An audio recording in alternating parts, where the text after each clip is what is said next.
감사합니다. 제가 우리 함께하는 교회 초창기 때 그때 막 1주년, 2주년, 3주년 이럴 때 그쪽에 있을 때도 이제 각오하면서 참 교회 분위기가 특이하다. 젊은 것들이 많고 좀 예배가 시끄럽고 또 한 목사님 제가 늘 사랑하고 좋아하는 후배니까 참 기도도 열심히 하시고 인물은 저보다 못하지만은 영빨은 충만한 목사님이고 해서 오늘 또 지금 제가 좀 빨리 왔거든요. 한 2시간 우리 목사님하고 이런저런 얘기를 하면서 참 우리 부산에 우리 교단의 다음 세대의 참 소망이 우리 황 목사님이다.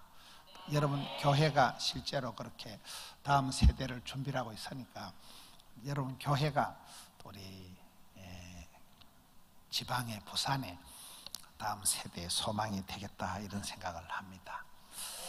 이렇게 우리가 집회를 저 같은 경우는 뭐 조선 팔도를 매일 싸돌아다니고 어제 제가 해군 사관학교 갔거든요. 진해 해군 사관학교를 갔는데 그 자리에서 이렇게 그 목사님이 굉장히 이렇게 좀 여자 같더라고요. 이렇게 목사님이 막 다소곳하게 이래가서 그래서 해군 사관학교 설교를 하고 이제 보니까 그 자리에서 그 예배당을 짓는다더라고요. 제가 그 자리에서 1,000만 원을 헌금을 다 하고 왔어요. 잘했지요.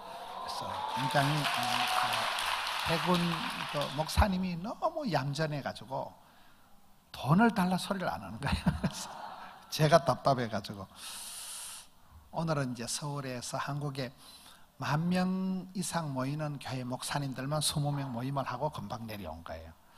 1년에 한 번 오늘 이제 송년 모임을 이제 낮에 하고 그게 뭐 10,000명 이상 교인이 된다는 게 중요한 게 아니고 그 교제권이 기도 많이 하시는 분들 영빨이 충만한 목사님들하고 이제 같이 이렇게 교제를 하면 약간 성청권의 그런 대화가 참 그 기도 제목들이 다들 보면 이렇게 아름다운 사람들이에요. 조금 전에 이제 와서 또 황 목사님 뵈면서 여러분 교회가 14주년 이제 14주년밖에 안 됐는데 이렇게 예배당도 잘 짓고 또 젊은 사람들이 많잖아요. 애기들도 많고 참 여러분들이 특별하다는 생각을 하고 우리 부산의 소망, 교단의 소망 그렇습니다. 오늘 사도행전 17장은 이제 사도 바울의 한창 사도 바울은 내가 걸어서 로마까지 갈 기다. 사도 바울이 걸어서 로마까지 가고자 한 이유는 사람 많이 만나려고 그렇게 하는 거예요. 사도 바울은 가는 데마다 사람을 만나고 사람을 만날 때마다 복음을 전하고 복음을 전하는 곳마다 교회를 세우는 거잖아요. 사도 바울의 행적이 사도행전 이제 17장에 보면 1절에 그들이 암비볼리와 아볼로니아로 다녀가 데살로니가에 이르니 해서 사도행전 17장에 나타나는 그 지역이 데살로니가 지역에 가는 거예요. 데살로니가 지역에서 그 동네에서 복음을 전해서 세운 교회는 무슨 교회일까요? 데살로니가 교회가 되는 거예요. 에베소 교회 이렇게 흘러가는 거예요. 이제 데살로니가에서 이제 복음을 전하는 거예요. 17장 1절에 2절에 바울이 관례대로 성경을 가지고 강론을 하며 하는데 4절에 갑니다. 그 중에 어떤 사람 곧 경건한 헬라인의 큰 무리와 적지 않은 기부인도 권한을 받고 바울과 신라를 따르나 5절엔 6절엔 조금 분위기가 달라요. 6절에는 이상한 것들이 나옵니다. 5절에 그러나 유대인들은 시기를 하여 저자의 어떤 깡패 같은 것들을 대불다가 때를 지어서 성을 소동하게 하여 바울을 아주 죽이려고 덤비는 거예요. 따라서 사람은 공가가 있다. 명암이 있다. 우리가 이렇게 사람을 대할 때 인생에 정비공은 없다.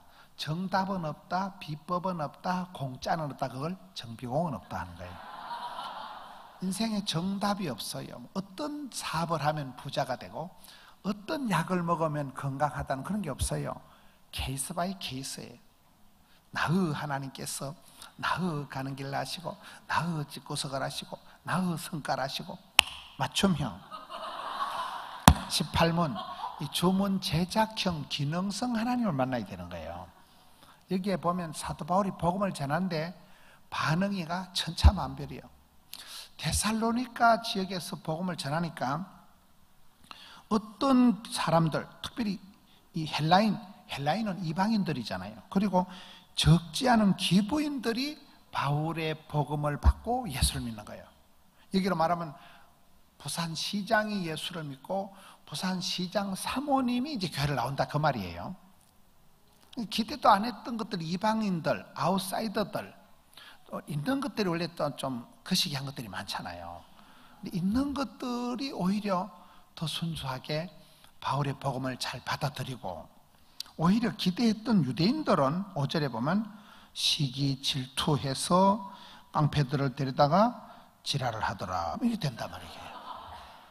이게 이제 우리가 항상 인간관계는 사랑하면 상처받고, 믿는 도끼 발등지키고, 기대하면 실망하고, 음식 끝에 마음 상하고, 명절 끝에 이혼하고, 휴가 끝에 잘리고, 이런 말이 있는 거예요.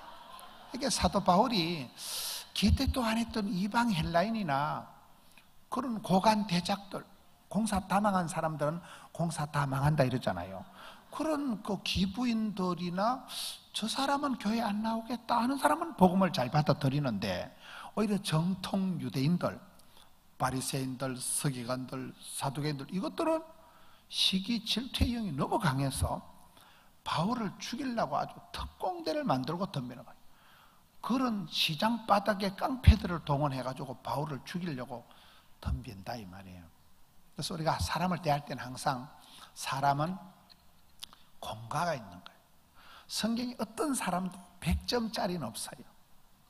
우리 앞에 앉아있는 우리 형제님, 성경의 위대한 사람, 멋진 사람, 구약에 누가 있어요? 형제님 생각할 때 위대한 사람 누가 있어요? 다윗. 다윗처럼 살고 싶어요. 다른 여자하고 바람 피우고 바세바하고. 제가 뭔 얘기를 하고 싶은가 하면, 성경에 가장 영향력을 미친 사람을 다윗이라 그래요. 하나님 마음에 가장 합했던 사람이 다윗이에요. 성경의 수많은 인물 중에 최고로 쓰임받고 부름받고 사랑받고 축복받고 귀염둥이 예쁜둥이 우리 자기 한국도 저기가 다윗이요. 그런데 다윗의 약점이 있어요, 없어요? 그 말을 좀 옆에 있는 자매님, 그럼 신약에 제일 멋지고 막 그런 사람 누가 있을까요? 바울이 여러분, 바울이 대단한 것 같지만 첫째, 바울은 장가를 안 갔어요. 바울 같은 남자를 만나면 결혼이 안 돼요. 바울은 결혼을 안 했다니까요. 바울이 몸에 병이 있었어요, 없었어요? 육체의 가시, 아무리 기대도 낫지 않은 옆구리 콕콕 쑤시는 이게 육체의 가시, 병을 달고 다녔어요. 바울이 설교를 잘했게 못했게요? 얼마나 설교를 못했어요? 유두고란 청년이 삼층에서 졸다 자빠져 죽었다니까요. 사도 바울이 성질이 고약해서 전도를 원만하게 한 적이 없고 셀이 붙어서 감옥에 갇혀야 직성이 풀리는 사람이야. 사도행전 15장에 가서 보면 최초의 선교사 바나바하고 심히 다투고 피차 갈라서니라. 성질이 보통이 아니었다니까요. 사도 바울이든, 지금 제가 뭔 얘기를 하는가 하면, 여러분들이 성경의 위대한 사람, 한 시대에 멋지게 쓰임받은 사람 누구를 추천하더라도 제가 그분을 디스할 수 있는 자료가 필요 충분하다니까요. 성군 다윗이라 하지만 치명적인 약점이 있는 사람. 사도 바울이 대단한 것은 확실하지만은 사도 바울 같은 신랑하고 살면 매일 고난주간이라고 봐야 돼요. 뭔 얘기야? 사람은 누구든지 장단점이, 명암이, 공과가 있다니까요. 우리는 사람을 볼 때 나쁜 것을 자꾸 보면 안 되는 거예요. 모세 엄마가 대단한 것은, 모세 엄마가 무슨 동주여전 유아교육학과를 나왔어요. 모세 엄마가 무식한 아줌마가 대제사장 아론, 미리 안다고 여선지자 미리암, 민족의 지도자 모세, 이 무식한 엄마 밑에서 민족의 나라의 지도자가 폭삭 쏟아졌잖아요.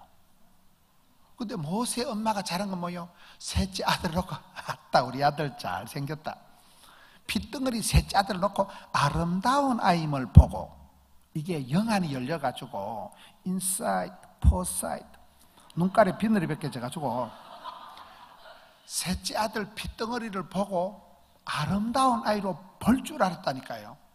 그래서 그 엄마 밑에서 민족의 지도자가 폭삭 쏟아지는 거예요. 안목이 열려야 되는 거예요. 눈이 열려야 된다니까요. 우리는 매사가 보면 부정적이고 삐딱선을 타기 쉬운 거예요. 사과를 갖다 놓고 먹을 때 썩은 것부터 골라 먹는 놈은 끝까지 썩은 거 먹습니다. 그렇잖아요. 그게 긍정과 부정의 차이예요. 여기 우리가 성경을 볼 때 데살로니가 사람들을 바울이 만나는데, 이 사람들 중에 기대 밖에 기부인들이나 이방인들은 예수를 잘 믿고, 오히려 믿었던 정통 양반 제일 에이스들, 유태인들은 바울을 시기하고 질투하고 죽이려고 덤빈다 이 말이에요. 그래서 우리가 사람을 대할 때도 100점짜리는 아무도 없다는 걸 늘 생각을 해야 돼요. 100% 넘어가요. 어디든지 100% 넘어가요. 완벽주의, 결벽증이 정신병의 시초다. 여러분은 우리 양동환 목사님 상담에 대해서, 치유에 대해서는 많이 들으시겠지만은 완벽주의, 결벽증이 정신병의 시초라니까요. 여러분 주변에 요달리 깔끔을 떠는 여자가 있으면 미친년이라고 보면 돼요. 모든 사람이 죄를 범하였음에 하나님 영광에 이룰 수 없다는 게 성경의 가르침이잖아요. 지까지기 똑똑하면, 지까지기 깨끗하면, 지까지기 잘났으면 하나님 보실 때는 다 도토리 키재기 하듯이 50보 100보요. 바울은 바울대로 약점이고 다윗은 다윗대로 약점. 여러분들 누구를 추천해도 제가 자신 있게 설명할 이유가 있다니까요. 그만큼 하나님이 위대하시지, 저와 여러분 다 공과가 장단이, 약점이, 강점이 다 있다면, 그럴 때 우리가 무엇을 보느냐가 중요한 거예요. 약점을 침소봉대하지 말라는 거예요. 우리 하나님은 우리의 기도를 응답해 주시는 참 좋으신 하나님.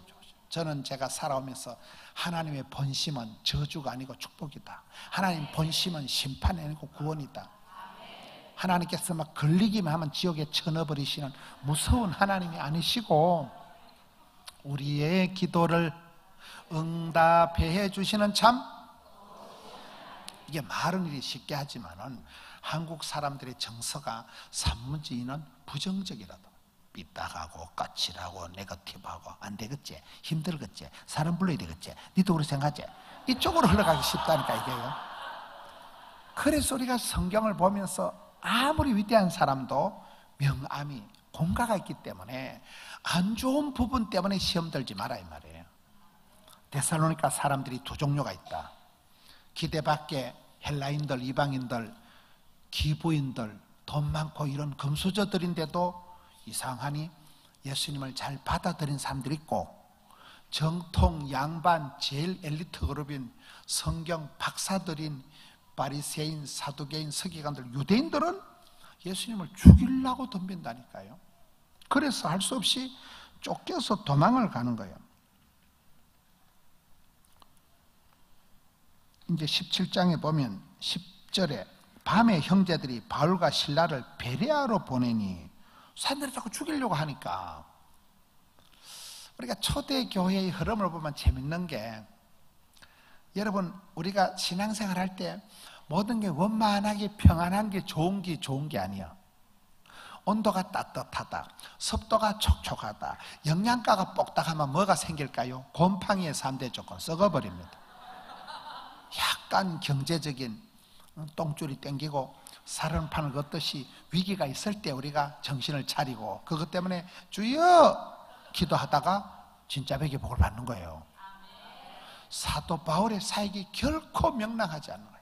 사도 바울의 사역이 도무지 형통하고, 그러게 뭐예요, 간대마다 핍박받고 반발이 일어나고 죽이려고 덤비고, 계속 사도 바울을 죽이려고 덤비니까 밤중에 야반도주를 하는 거예요. 10절에 밤중에 형제들이 바울과 실라를 이제 데살로니가 사역을 마무리를 못하고 베레아 지방으로 토끼게 하는 거예요.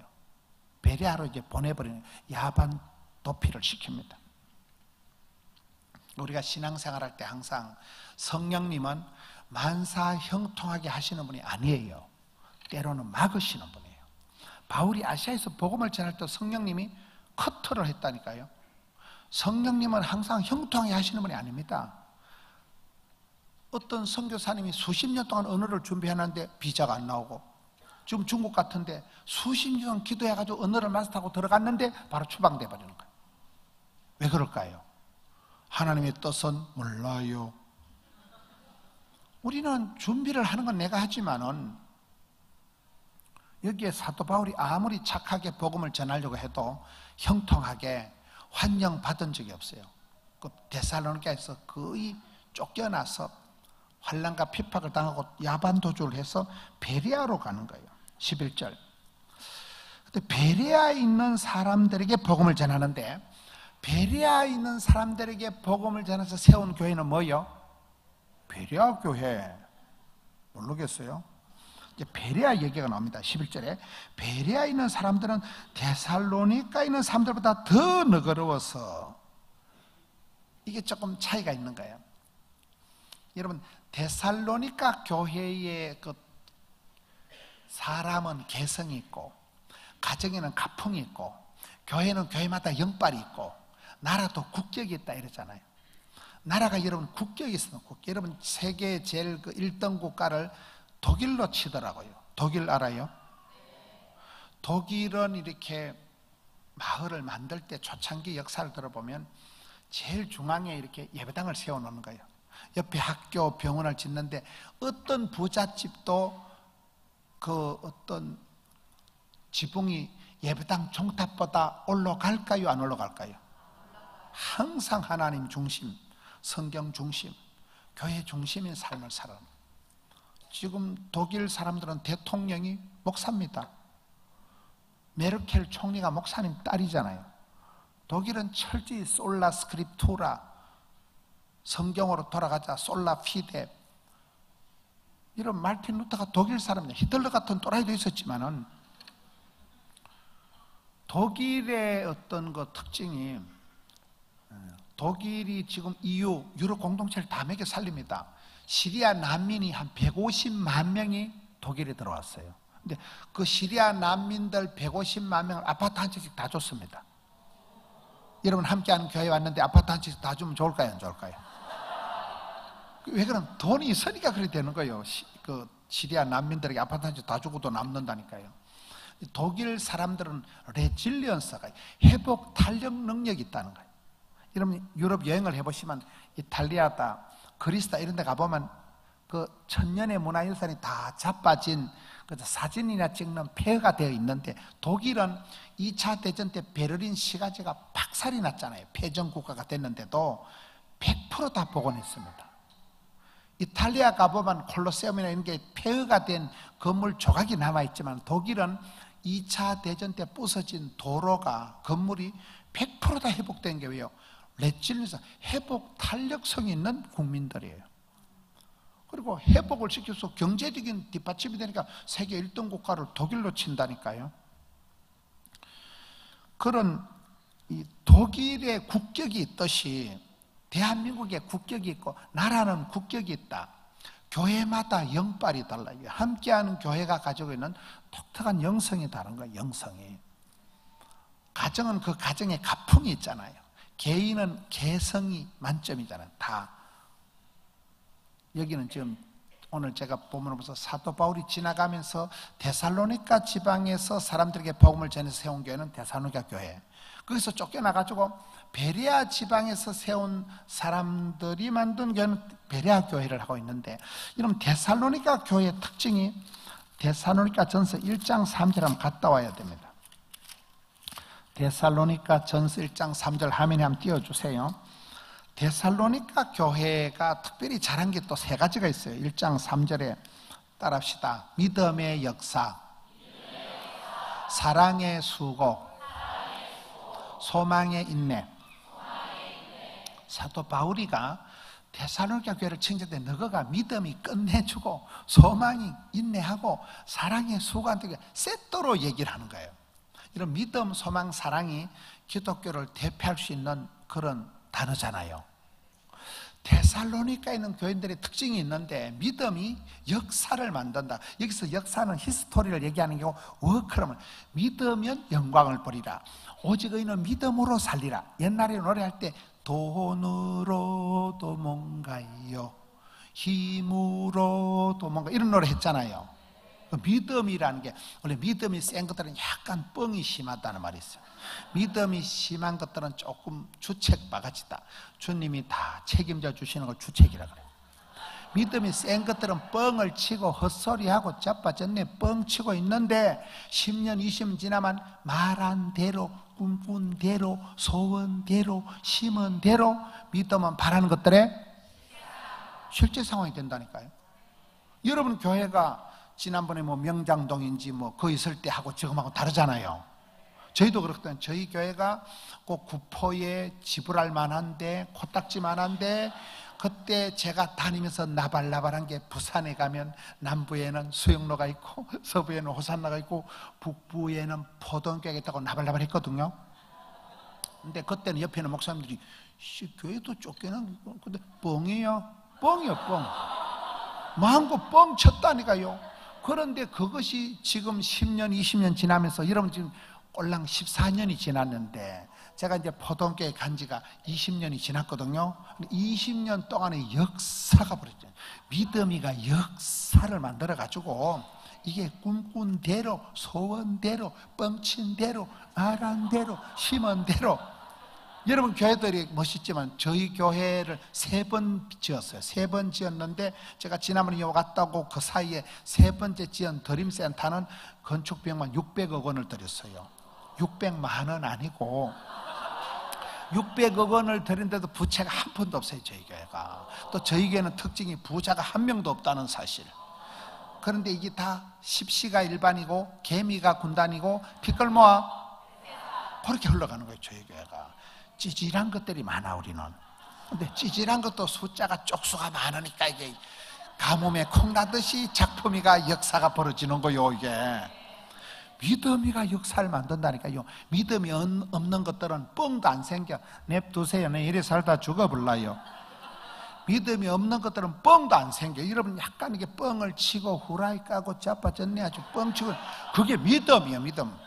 믿음이 배짱이 생긴다니까요. 믿음이 없는 것들은 새 가슴이 돼가지고 안 되겠지, 힘들겠지, 어렵겠지, 사람 불러야 되겠지, 니들 생각해 이래 된다니까. 이게 믿음이 생기면 담대하다는 게 썰개 담자 큰 대자. 썰개 크다는 건 간띠가 부은 상태를 말하는 거예요. 따라서 믿음이가 역사하고 소망이가 인내하고. 소망이라는 건 주님 다시 오실 때까지 그 주님 재림하시는 걸 기다리는 그걸 소망이라. 그 소망은 반드시 인내로 셌다가 맞았잖아요. 소망이 있기 때문에 힘들어도 아파도 고파도 참고 버티고 개기고 인내하고 있게 되는 거예요. 여러분 고린도전서 13 사랑장에도 사랑은 언제나 오래 참는 거예요. 성령의 열매도 오래 참는 거예요. 그런데 이 성령의 역사가 안 일어나면 참지를 못해. 성질 급한 놈이 술값 먼저 낸다고. 견디지를 못한다니까. 우리 교단에 이제 재밌는 분이 울산에서 제일 큰 교회가 울산교회라고 정건도 목사님을 계셔요. 그 목사님이 설교학 박사학위를 받던 분이에요. 근데 그 목사님이 부임을 했는데 교인들이 설교가 은혜가 안 된다고 목사님 보고 나가라 한 거예요. 근데 목사님 쿨하게 오케이 SK네 나간다. 나가는 대신에 내가 갈 데가 없으니까 내가 나갈 교회가 생길 때까지만 잠시만 참아달라는 거예요. 두 번째, 내가 나가기 위해서는 지금부터 여러분들이 나를 욕을 하면 나를 자꾸 나쁘게 얘기하면 안 팔려가니까 지금부터는 장점만 자꾸 보고 좋은 말만 자꾸 해야 내가 빨리 나갈 때가 생기기 때문에 일단 잠시 잠깐 나갈 때까지만 기다려 주시오. 둘째, 내가 빨리 나가기 위해서는 좋은 소문을 이렇게 두 개 얘기한 거예요. 그러다가 이제 계속 참고 버티다가 재작년에 교단의 총회장하고 지금 금년도 은퇴하셔. 70년이 지나가더라니까. 그분이 새벽기도 설교를 못, 이분은 리더십이 달랐어요. 이분은 이게 그 앞에 박두웅 목사님은, 할아버지 목사님이 새벽기도 끝나면 강대상에 아침에 한 10시까지 해가 똥구멍에 치받을 때까지 강대상에 엎드리는 분이요. 근데 이제 정건도 목사님은 유학파예요. 모던하게 아주 아침에 간단하게 큐티하고 빨딱 일어나는 분이에요. 여러분, 새벽에 궁디 들고 똥구멍에 해가 치받도록 엎드리는 사람이 신령해 보일까요? 빨딱 일어나는 목사님이 시원해 보일까요? 교인들은 옛날 할아버지 목사님의 추억이 있는 거예요. 그래서 박두웅 목사님은 은혜가 충만한데 새로운 목사님은 너무 모던하니까 은혜가 안 된다 한 거예요. 근데 이 목사님이 잠시만 기다려주세요 하다가 심장이 또 아파가지고 심장병 수술해가지고 아예 요즘은 설교도 안 하고 부목사들이 설교도 하고 설교를 평가할 수가 없다니까. 설교를 안 하니까 요즘은 거단세 교단 총회장 다 하고 금년도 은퇴하시고 이호상 목사님이라고 거제교회 이호상 목사님 아들이 지금 후임이 다 결정난 거예요. 무슨 얘기를 하는가 하면 따라다 참고 버티고 인내하고 계기자. 이게 믿음이요. 이게 데살로니가 교인들이 있는 거는 믿음이가 역사하고 소망이가 인내하고 사랑의 수고가 많다. 여러분, 사랑이라는 건 뭐예요? 우리가 친정엄마가 왜 좋아요? 친정엄마는 나를 위해서 항상 희생할 준비가 되어 있는 분이 친정엄마잖아요. 엄마라는 존재는 우리 아기가 잘 된다면, 엄마라는 존재는 오매불망 내 새끼. 여러분, 딸 자식이 객지 가서 사고치고 밤중에 고향 땅에 들이닥치면 엄마가 경찰 편을 들까요? 오매불망 내 딸 서영이 편을 들까요? 내 딸 서영이 몰라요? 우리가 친정엄마, 엄마가 좋은 것은, 아빠가 좋은 건 항상 나를 위해서 희생을, 수고를 아끼지 않은 분이 돼요. 그래서 이게 사랑은 수고로, 소망은 인내로, 믿음은 역사로, 세트로 이어진, 이게 데살로니가 교인들이 세 가지가 끝내줬다니까요. 할렐루야. 저는 함께하는 교회 성도님들이 믿음의, 소망의, 사랑의 부자가 되시길 바라요. 참 저희는 사랑의 은사가 많다. 섬겨주고 도와주고 챙겨주고. 이정훈 교수라고 그 울산대 그 동성애 그 교수 아시죠? 그분이 저희 교회를 나와서 예수를 믿은 거요. 나는 처음에 그 새끼가요 전문 사기꾼인 줄 알았어요. 아니, 서울대학을 나왔지, 종자연을 만들었지, 법사예요. 법사 알아요? 군대 중을 법사라는 거예요. 서울대학 나왔지요, 법학 박사지요, 군대 중이지요, 법사 출신, 군대 중 출신이요. 그리고 그 부인이 둘이가 인도까지 가서 세례를, 인도에서 그 불교 세례를 수계라고 그래요. 우리나라에서 세계를 안 받고 불교의 오리지널 원산지 어디요? 인도까지 가서 소개를 받고 온 분이요. 그 부인은 또 한의원 원장, 우리 교회 앞에서 한의원 원장을 했어요.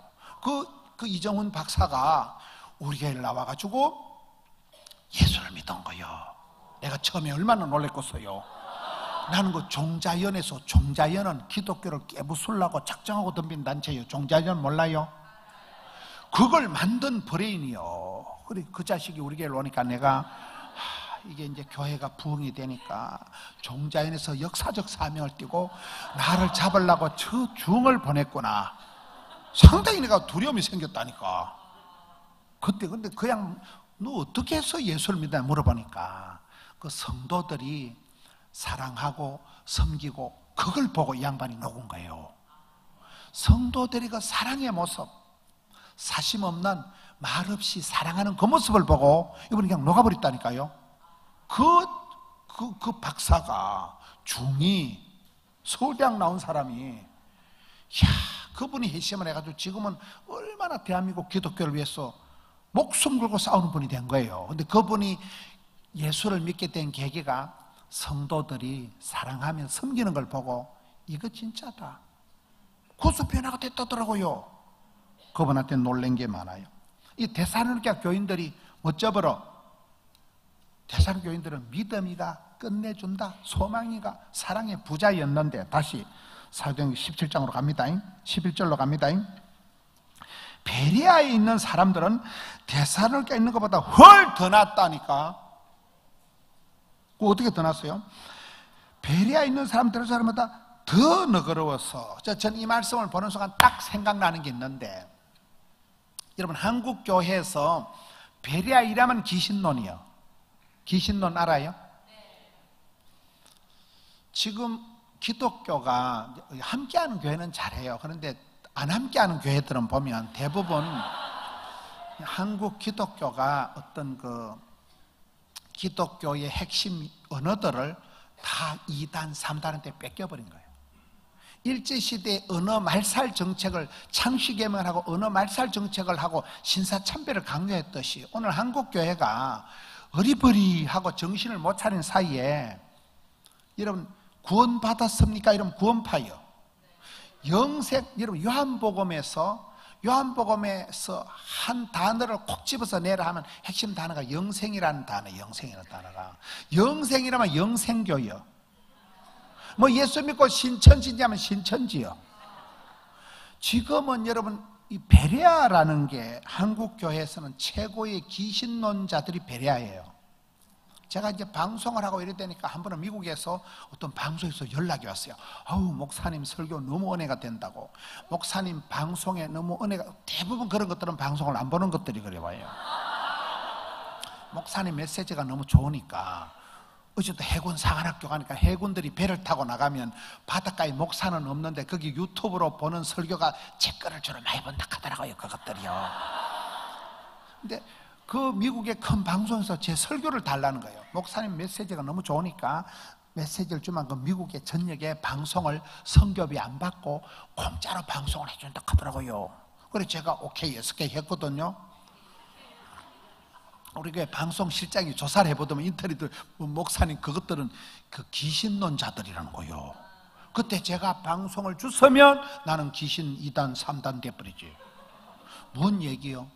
이는 우리가 어리버리하는 사이에 복음의 핵심을 붙잡지 않는 사이에 2단 3단들이 구원, 영생, 기독교의 핵심 용어를 다 뺏어가 버렸다니까요. 그게 오늘 한국 교회의 사탄마귀의 고도의 괴계와 전술 전략에 한국 교회가 뻥뻥 나가 떨어지다 보면, 사탄마귀 삿발을 잡아보기도 전에 사탄마귀가 고도의 전술 전략을 써서 기독교의 핵심을 앗아가는, 을을 빠지게 만드는, 오늘을 다 뺏어갔다니까요. 여기 여러분 사도행전에 지금 데살로니가 그것들보다 훨 아름다운 교회가 베레아 교회예요. 근데 한국이 여러분 어디 댕기면서 나는 베레아가 좋아하면 전혀 귀신론자구나 이렇게 된다니까 이게. 그래서 이게 이 성경을 보면서 참 우리가 신앙생활을 해나갈 때 주도적인 신앙생활을 하자. 신앙생활은 제가 목회를 하면서 저는 가장 목회의 초점이 뭐냐 하면, 교회가, 우리 교회가 600억 주고 지었습니다. 저희 교회는 한 해에 세진자가 3,000명씩 옵니다. 그런 숫자를 뻥치지 말라는 거예요. 제가 목회를 하면서 가장 도전받은 거는 너 믿음이 얼마나 자랐느냐. 나이살이 먹어가면서 여러분 집사가 되고 난 뒤에 집을 못 사면 안 돼요. 나이살이 먹어가면서 직분을 받고 난 뒤에 믿음이 안 자라는 거는 큰 고통입니다. 이런 믿음이 아가씨 때 믿음 가지고 지금 안 됩니다. 작년에 은혜 받은 가지고 안 되는 거예요. 날마다 때마다 네 믿음이 성장을 해야 돼요. 아기가 태어나면 자라듯이, 식물을 심으면 쑥쑥 자라듯이 믿음이 자라야 된다니까요. 여러분 믿음이 작년에보다 지금 14년 전보다 지금 여러분 얼마나 자랐냐 이 말이에요. 믿음이 자라야 되는데 믿음도 4가지가 있어요. 따랐다. 이순신 신앙. 내가 교회 다니는 걸 남에게 알리지 말라게 이순신 신앙. 두 번째 따랐다. 빠삐용 신앙. 모임에 빠지지도 말고 삐지도 말고 용서하는 걸 빠삐용 신앙이라고 그래요. 모임에 빠지면 안 돼. 빠지는 것들이 딴소리 하는 거예요. 제발 삐지고 상처받고 좀 그러지 좀 마세요. 그리고 나를 애를 먹이는 사람을 용서해주면 어른이 된 거래요. 빠삐용 신앙. 제가 작년에 만났던 군인 중에 제일 제가 인상적인 게 해운대 53사단이라고 알아요? 거기에 사단장을 했던 박한기 집사예요. 부인이 이충희 권사님인데, 이분이 이제 제 방송을 보고 53사단에 와서 안보 특강을 해달라 하더라고요. 들어갔더만 막 군악대가 빵빠라빵빵. 그때 집회 가서 그렇게 환대를 받아본 적이 있어요.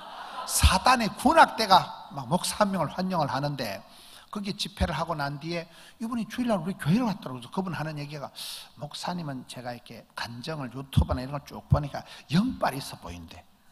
왜냐하면 제가 이래 보긴 이래 보이도 제가 아파트 한 채 수술비를 말아먹은 인간이요. 아파트 한 채 수술비 말아먹고 아직도 안 죽었지요. 저희 집안엔 교회 다니는 사람이 아무도 없었어요.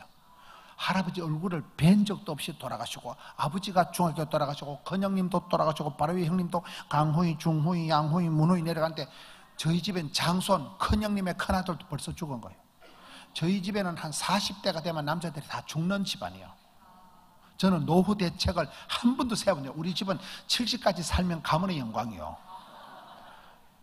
저는 자랄 때 내가 40살을 넘기겠나, 40살 넘을게요, 안 넘게요? 대가리 색깔을 보시오. 우리 집에 이거는 희귀종문, 이게 가문의 영광이라니까. 이게 다 교회를 안 다니는데 저 혼자 교회를 다니니까 내가 영빨이 중요한 걸 알았어요. 귀신 눈치 보던 형님 아버지는 다 죽었다니까. 근데 나는 교회를 다니까 귀신이 손을 못 대. 저희 집에는 저 혼자 대가리가 휘어지면 다 죽었다니까. 그러니까 그 사단장이 보기에는 목사님은 유튜브를 설교를 들어봐도 영빨이 있어 보인다. 죽을 병에서 아파트 한 채 말아먹고 아직도 안 죽었지요. 부산에 아는 사람이 한 명도 없어졌잖아. 저희 집안에 교회 다니는 사람이 한 명도 없는 거예요. 저를 위해서 기도해 준 사람이 한 명도 없는데도 부산까지 와서 건축이만 건축, 설교만 설교, 방송이만 방송 털면 나오니까 저건 기적이라는 거예요. 그래서 이분이 목사님은 영험이 있어 보이니까 내 대가리 안수기도를 해달라는 거예요. 우리는 안수기도 잘 안 하거든요.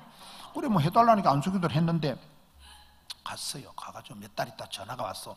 목사님이 기도해 주셔서 별을 3개를 달았대. 내 기도 안 했거든요. 까먹었거든요.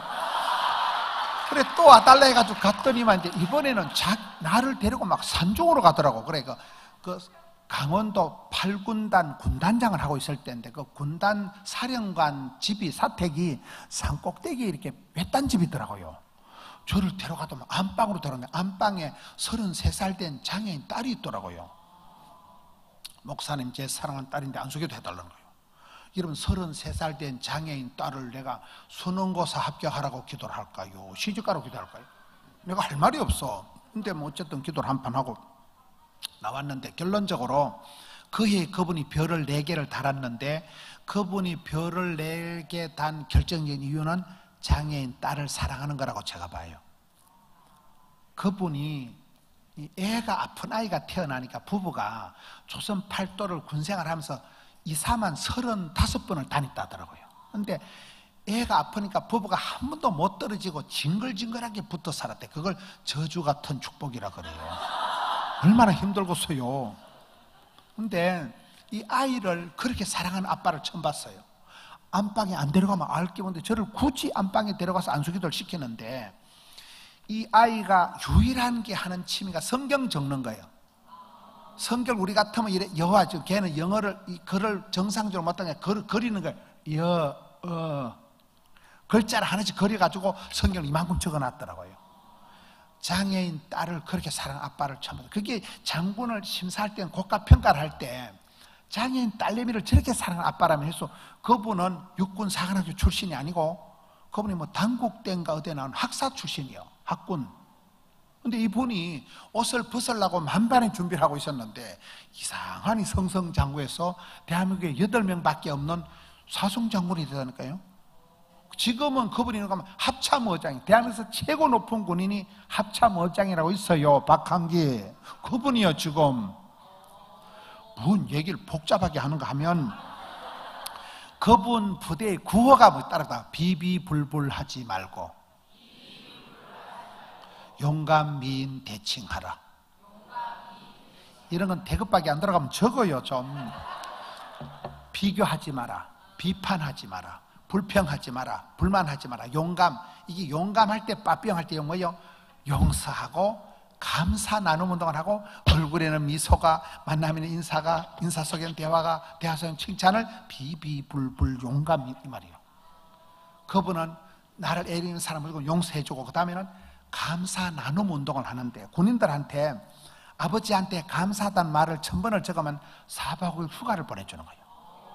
애들이 대부분 아빠랑 사이가 안 좋아서 군대 가는데 아버지한테 감사하면 애들이 대급박이 지가 날라 하는데 휴가 갈 욕심으로 가라로 적다 보면 한 100분, 200분 적으면 아버지 감사합니다. 아버지. 적다 보면 눈물이 난다. 아이고 우리 아버지도 감사한 게 많다. 야. 그 편지 받은 아빠들 다 넘어간다니까요. 그러니까 그 부대는 탈령도 없고 왜? 감사하다는데 뭐. 그래서 이 부대가 화기애애하게 되어서 이분이 별을 내기 좀 대한민국 제일 높은 군인 박한기 합참의장이 됐어요. 그분의 마인드가 구호가 뭐라고요?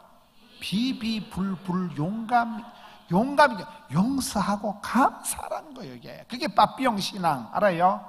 따라서 세 번째 써니텐 신앙. 써니텐은 흔들어서 마신다는 사실. 여러분 절대로 쉽게 편하게 복 받은 사람이 없더라고요. 저는 요셉이가 왜 복을 받았는가?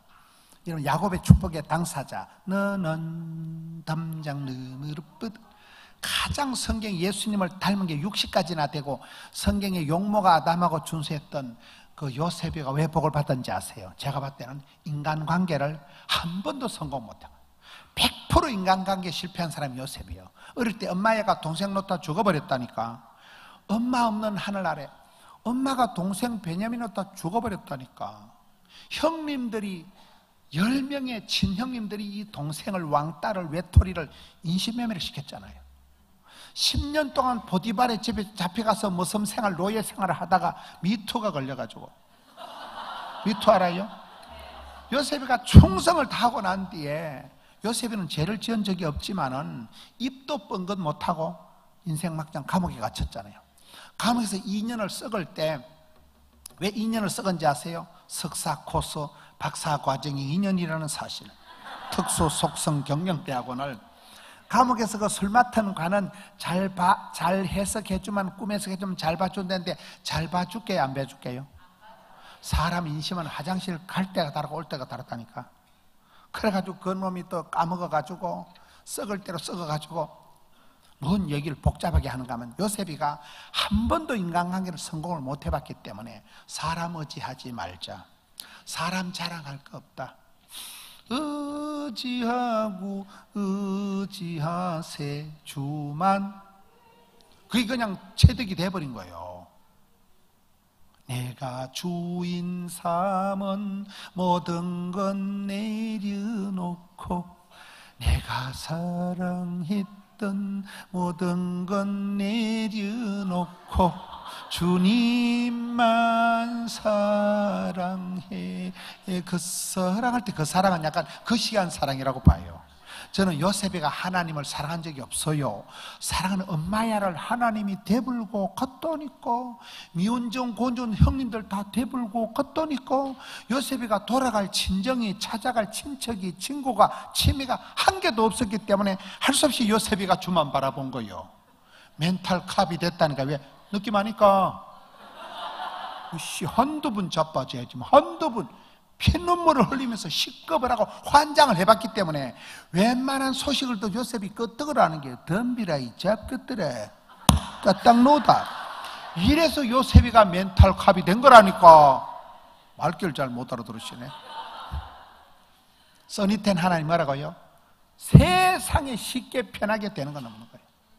피눈물을 흘리면서 섬뜩한 경험을 지나면서 여러분 꽃은 흔들리면서 피는 거라니까요. 써니텐은 흔들어서 마시는.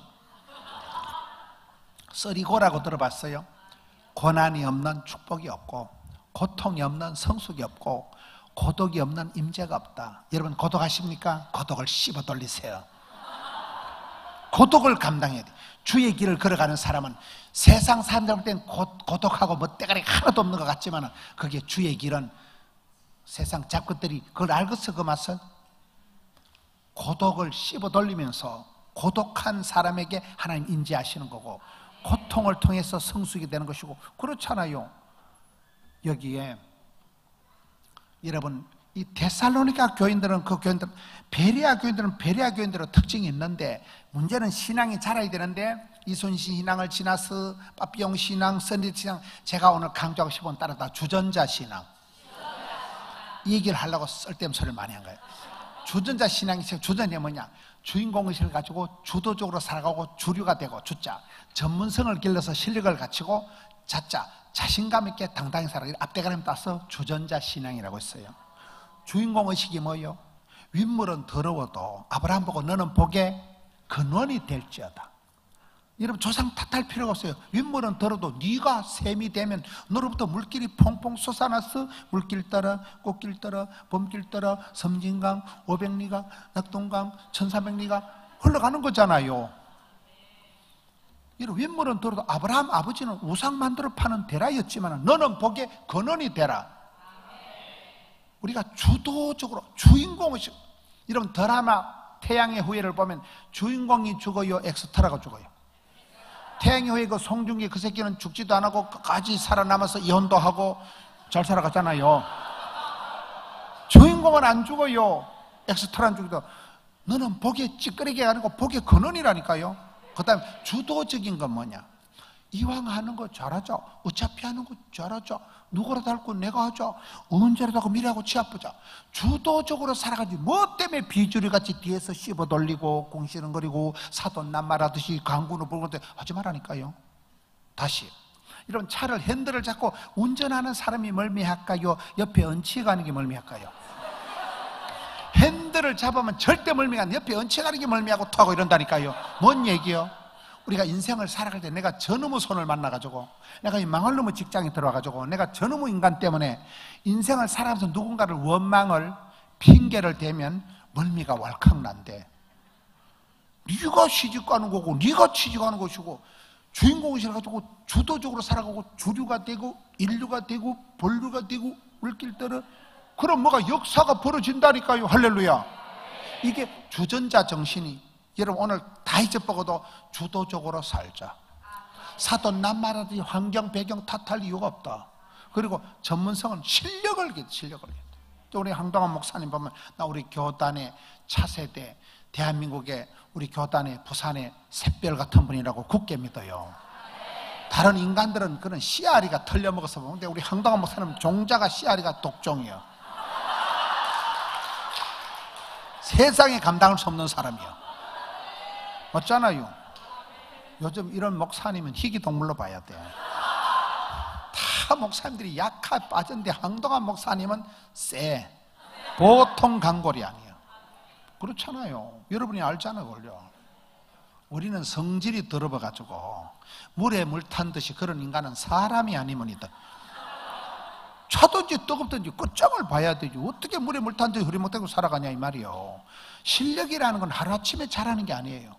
이러면 제가 얼마나 이게 설교를 이렇게 나발나발 얼마나 방송이만 방송 집회만 집회 피가 마르도록 입에 단내가 나도록 주일날 설교를 8판을 한 적을 10년 이상을 하니까 내가 계속 이러다 소천하겠다.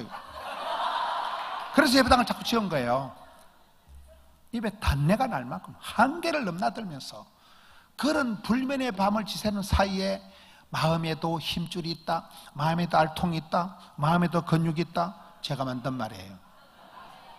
사람이 배짱이 생기고 마음에 영혼에 근육이 생기더라 이 말이에요.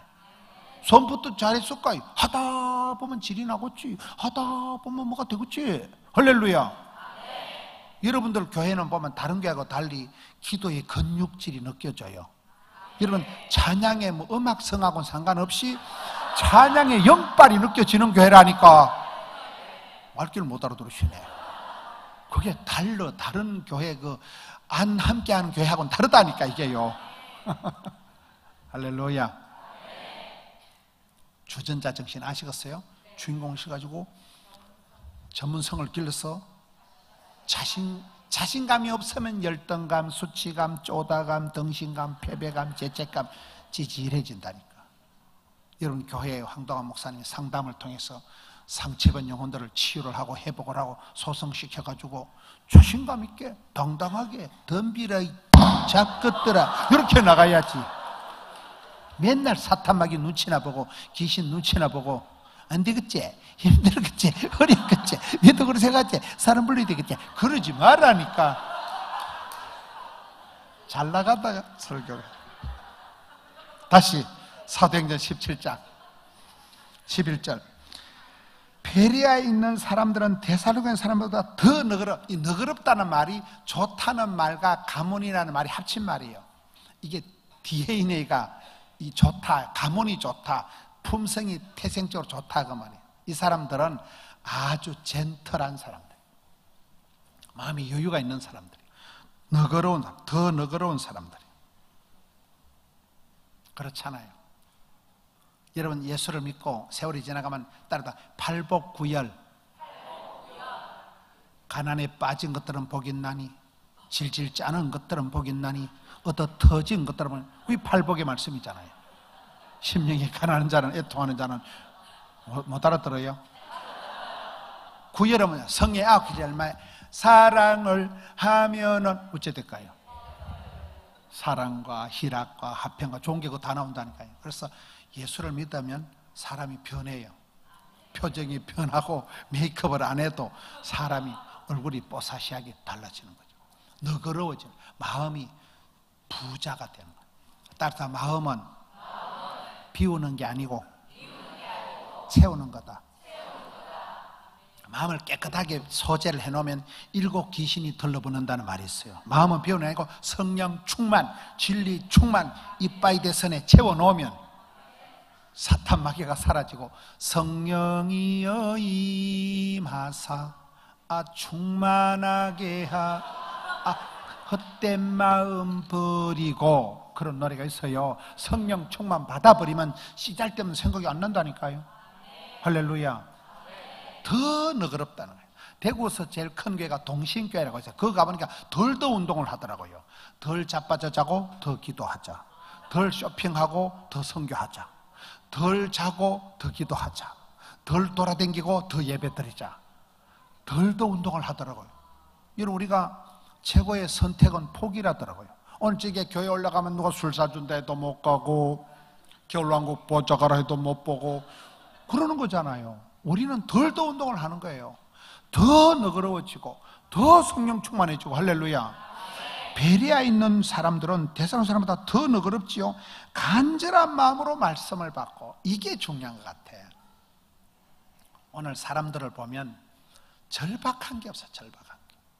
그렇잖아요. 짜들어 복도 없는 것들이 아쉬운 게 없다니까요. 난 그게 문제라고 봐. 저는 대한민국 목사님들이 1000명이 덤벼도 저를 못 이길 게 한 가지 있어요. 그게 뭔지 가르쳐 드릴까요? 따라합시다. 더러운 욕심.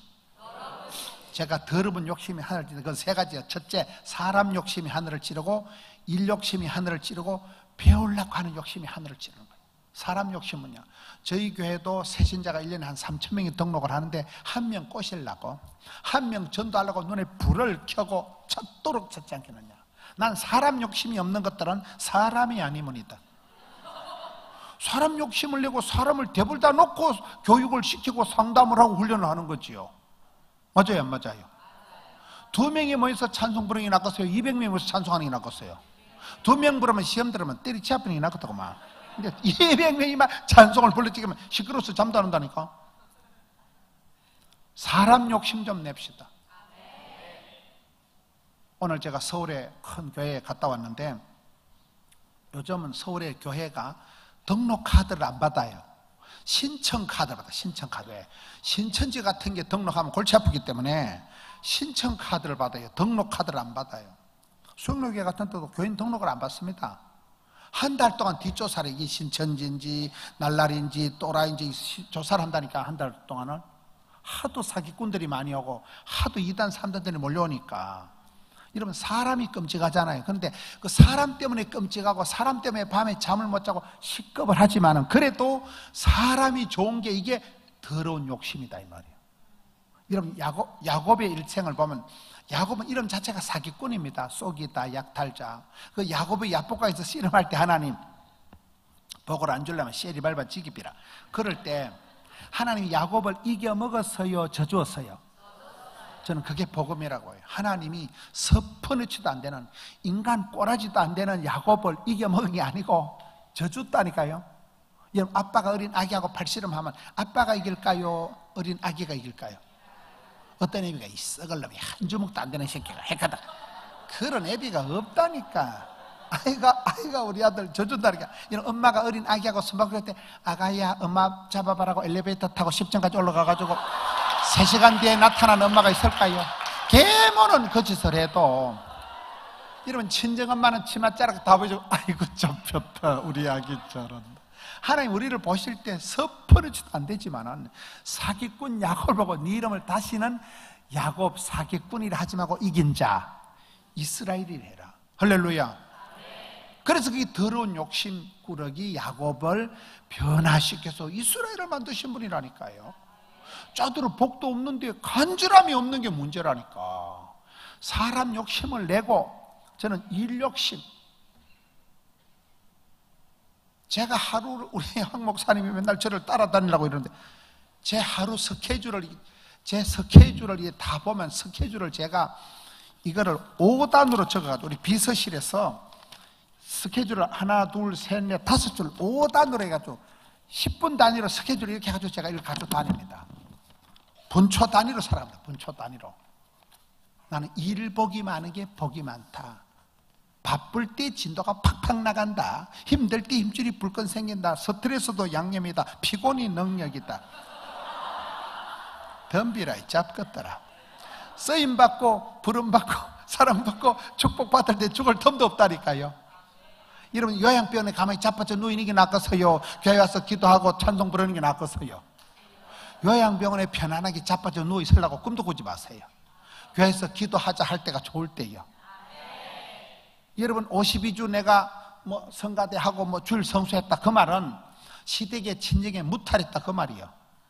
52주 교회 징글징글하게 예배 드리는 게 낫겠어요? 중환자실에 3달 자빠져서 신방 받는 게 낫겠어요?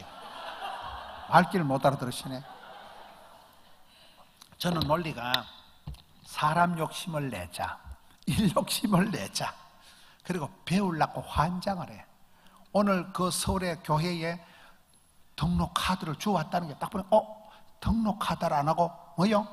신청하고 딱 2장을 들고 와서 한 장은 내가 하고 한 장은 새가족 저희 교회 주일날 안내하는 여집사가 250명이에요. 워낙 쪽수가 많으니까 신천지가 오면 금방 찾아내. 우리는 철제 안 가는데 쪽수가 많으니까 찾아내. 분단별로 담당이 다 있어서 요 분단에 신천지가 앉아있으면 대번 알아내는 거예요. 그래서 그게 좋은 줄 알았어요. 새가족 주일날 안내하는 여자만 250명밖에 안 된다니까. 그 길을 내일 주는 거 줘가지고 요대로 그대로 신청 카드로 바꾸시오.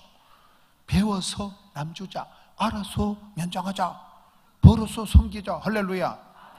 제가 그런 그 욕심이 하늘을 찌르는 것 때문에 이만큼 된 거예요. 이만큼 배워서 남주는 거예요.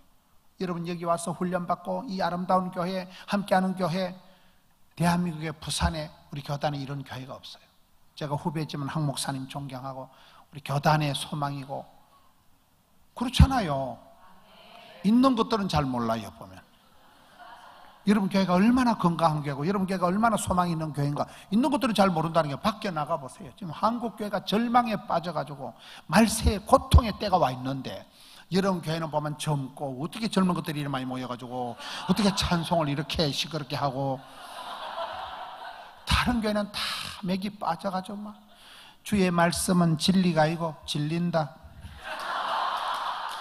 아이씨 설교 언제 끝나고 전부 그런다니까. 다른 데 가보면 여러분들은 분위기가 쌩쌩하잖아요. 얼마나 감사해요. 여기에 데살로니가 교인들도 잘했지만은 베레아에 있는 사람들은 더 너그럽고 더 간절하고 이거의 말씀에 맞는가 상고했다. 말씀에 맞는가 이것을 상고했다는 말은 이렇게 시골에 가보면 채를 걸을 때 이렇게 고운 가루를 걸러내는 그걸 여기에 상고한다는 거예요. 이 말씀의 거울 앞에서 자세하게 이걸 들여다보는 거예요. 말씀을 묵상하고 말씀의 렌즈로 이걸 그란가 자세히 보는 거예요. 할렐루야. 여러분 교회가 그런 교회가 되시길 바라고, 저는 사도행전 제일 끝장을 보고 마치려 하는데 사도행전 끝장을 봅시다. 28장 31절 제일 마지막에 봅시다.